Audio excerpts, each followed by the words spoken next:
E aí pessoal, tudo bem?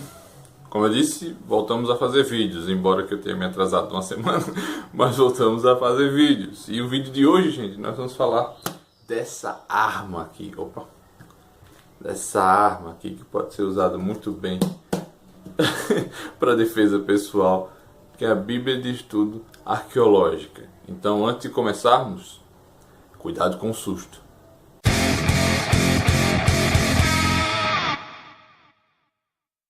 Então, gente, por que decidi fazer um vídeo sobre a Bíblia Arqueológica NVI? Primeiramente e principalmente porque as pessoas não conhecem tanto ela, ok? E eu queria deixar claro uma coisa aqui para vocês. Não é a Bíblia de Estudo que eu prefiro, ok? A Bíblia de Estudo que eu prefiro é essa daqui. A Bíblia de Estudo de Genebra, que eu acho a mais completa em termos históricos, enfim, teológicos, inclusive porque eu sou presbiteriano, então essa daqui é muito boa. No entanto, algumas pessoas já me perguntaram se esta Bíblia aqui, de estudo, é uma Bíblia legal. E de fato, eu acredito que é bem legal, mas o problema é, será que ela é boa para você especificamente? É nesse sentido que eu estou fazendo esse vídeo, ok? E para isso, a gente vai para outro lugar aqui, onde eu possa abri-la e a gente conversar um pouco mais detalhadamente sobre esse material, ok? Então, gente, estamos aqui com a Bíblia aberta para falar um pouco mais das características gerais dela, né? Então, por exemplo, ela conta com 8.000 dessas notinhas de rodapé, né? Que elas são relacionadas ao texto imediato. Ela também conta com 500 desses artigos, que são divididos em algumas categorias. Aqui é notas históricas e culturais, mas tem sobre governantes, por exemplo, da época, e assim sucessivamente, artefatos históricos, enfim, muitos outros desses artigos, que cada um deles conta com fotografias. Ela também conta com vários mapas, enfim, e várias informações extras nesse sentido. Também conta com uma introdução a cada livro bíblico. Okay? Eu acho interessante dessa Bíblia, né, o diferencial dela, é que ela tem um panorama histórico aqui. Okay? O que estava acontecendo, por exemplo, ou quais são os acontecimentos relacionados a Amós, o que aconteceu antes e o que aconteceu depois. Isso aqui tem todas as introduções dos livros aqui dessa Bíblia. Eu achei muito interessante. Além destas coisas, gente, ela tem uma concordância bíblica bem boa, okay? Que são aquelas colunazinhas de trechos da escritura que você às vezes lembra só de uma parte da Bíblia, né? Mas se lembrando dela, procura aqui em ordem alfabética e já tem do lado a referência desse trecho que você lembrou. Se não me falha a memória, aqui tem uma concordância de mais de 2.000 referências, então já é um auxílio bacana para os nossos estudos. Bom, gente, depois de falar sobre as questões mais gerais do que tem nessa Bíblia, nós vamos falar um pouco dos pontos positivos que ela nos apresenta. Então, o primeiro ponto positivo que eu gostaria de elencar aqui é o próprio texto, okay? Que é o texto da tradução NVI, mas que tem uma peculiaridade que eu acho muito interessante, que, se vocês perceberam, o texto é corrido.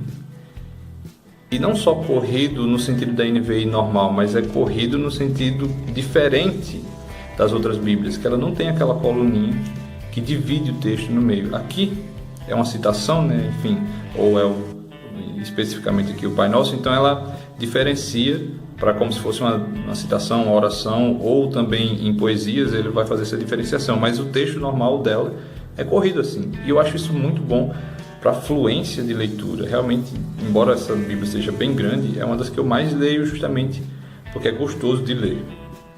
Mas além disso, gente, as notas de rodapé que ela tem, embora sejam poucas em relação às outras Bíblias, por exemplo, a Bíblia de Genebra que eu mencionei antes, ela tem 20.000 notas, essa aqui só tem 8.000. Mas as notas de rodapé dessa Bíblia, ela, além de serem um bom resumo, na maioria das ocasiões, elas fazem interligações com várias outras notas que podem nos ajudar a entender mais ainda questões históricas. É bom frisar que ela não é uma Bíblia teológica, ela às vezes faz um comentário aqui e ali teológico, mas ela é mais contexto, obviamente, histórico. Então, nesse sentido, Essas notas de rodapés, por exemplo, podem se ligar com artigos, artigos se ligando a outros artigos, e por isso essa escassez, entre aspas, de notas não é tão sentida, porque ela engloba, né, diante dessas referências, o assunto de uma forma um pouco mais profunda. Além disso, gente, eu acho muito legal essas colunas aqui que essa Bíblia Arqueológica tem, que fazem citações de textos antigos que têm relação com o texto bíblico. Por exemplo, aqui nós temos o relato de Gilgamesh sobre o dilúvio. Então, como essa, temos outras citações, tanto no Antigo quanto no Novo Testamento, de autores ou culturas antigas que têm algum tipo de relação com o texto bíblico. Então, isso aqui é muito interessante. E todas essas coisas, claro, enriquecem muito a nossa leitura. Por isso que eu disse a vocês que eu uso essa Bíblia como uma das que eu mais leio, né? Enfim, o texto, pelo fato do texto ser fluido e pelas notas serem rápidas e, em muitos casos, precisas. Não tomam muito tempo da minha leitura devocional, mas também me dão um passo a mais no aprofundamento dessa leitura devocional. Então, por isso, eu acho muito legal. Mas, como toda a Bíblia de estudo, ela também carrega os seus poréns. Porque, embora, gente, essas notas daqui sejam, na grande maioria, muito boas e rápidas e precisas, em várias outras ocasiões, principalmente em textos um pouco mais polêmicos, ou elas não existem, o que é comum em todas as Bíblias, ou elas são extremamente vagas, o que de fato traz uma frustração. Mas isso não é um problema só dessa Bíblia, é um problema de todas as Bíblias de estudo. Por isso que quando você precisa de um aprofundamento mais preciso, você recorre, né, a comentários bíblicos, que aí vão esmiuçar cada parte do texto bíblico. Mas no sentido introdutório, gente, eu acho bacana. Agora, lembre-se, no sentido introdutório e histórico. Ou seja, gente, essa Bíblia não é feita para nos dar informações teológicas. Como eu disse antes, ela pode até fazer algum comentário teológico, mas é uma Bíblia feita com um foco arqueológico, histórico, cultural, ok? Outro ponto que eu acho um tanto quanto negativo dessa Bíblia são as introduções, ok? Porque, embora elas sejam boas e bem resumidas, quando comparadas, por exemplo, com as introduções da Genebra, ela leva, assim, uma surra, ok? Então, você vê aqui, geralmente, a contextualização é uma folhinha e tal, depois tem algumas curiosidades, tem isso aqui que é bem legal, que eu já mencionei antes, mas, enfim, não é tão legal. Mas depois que você vai lendo a Bíblia, você percebe que muitas informações que poderiam estar na introdução estão naquelas notinhas de rodapé. Então, quando você pega certa prática, você entende a organização da Bíblia. No entanto, é muito bom que seria, na verdade, muito bom que nós tivéssemos uma introdução um pouco mais detalhada, que nos prepararia para outros textos enquanto nós, enfim, fazíamos nossa leitura. No entanto, gente, no geral, como eu já disse antes, eu acho uma Bíblia muito boa, principalmente em termos de introdução a estes temas ou a história da Bíblia. Ela não toma muito seu tempo com as notas, não toma muito tempo com os artigos, apesar de que muitas pessoas vão querer ter muito tempo tomado nesse sentido, mas até para um estudante iniciante, quanto para um estudante um pouco mais avançado, que não querer ir gastar, sei lá, R$1.000 comprando todos os comentários da Bíblia inteira, ela pode ser um pouco interessante. No entanto, volto a dizer, o foco dessa Bíblia é arqueológico. É aqui que eu volto à nossa introdução. Você, enfim, com suas próprias convicções, tem que entender se esse de fato é o tipo de material que você quer para você agora. E como eu disse, com mais aprofundamento você vai ter somente em comentários. Isso aqui é uma introdução.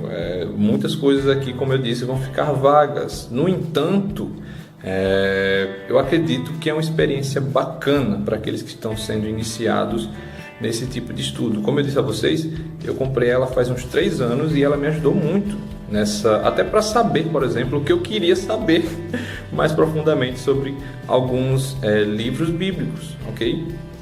Esse material aqui em capa dura eu comprei por R$89. Agora faz um pouco de tempo e tá meio difícil de achar essa capa dura. A versão que tem agora é a versão em capa de couro, que é bem mais caro, mas numa promoção aí, enfim, até esperar pela Black Friday, eu acho que vale a pena se esse for o seu foco de estudos. Se for um foco de estudo um pouco mais teológico, que também embarca em questões históricas e principalmente uma Bíblia muito mais completa, eu recomendo a Bíblia de Genebra, ok? Mas se o seu foco for especificamente arqueologia, porque você, por exemplo, pode ter uma Bíblia de Genebra já ou outras coisas que falem sobre teologia, então esse é um material que pode ser interessante para você. Bom, gente, esse foi um panorama um pouco mais geral sobre esse material. Como eu disse a vocês, e repito, né, sendo bem redundante, é um material introdutório a essas questões e você tem que saber se esse é realmente o seu foco de estudos, se de fato esse material ele satisfaz as suas curiosidades iniciais. E, como eu disse, é um material legal, é um material que incrementa muito a nossa leitura, mas tem os seus problemas, os quais eu deixei aí claro para vocês. Mais uma vez eu digo, se você quer um material um pouco mais completo, com teor histórico também, mas principalmente teor teológico vasto, compre a Bíblia de Genebra. É a melhor que temos no mercado. Mas se seu foco for arqueologia, cara, vá em frente. Pega uma promoção aí e compra essa bonitona aí, porque no mínimo você vai poder usar como arma de defesa pessoal. Então é isso, gente. Espero que vocês tenham gostado do vídeo, espero que ele tenha sido útil para quem procura esse tipo de conhecimento sobre esse material. E não se esqueçam, curtam o vídeo e principalmente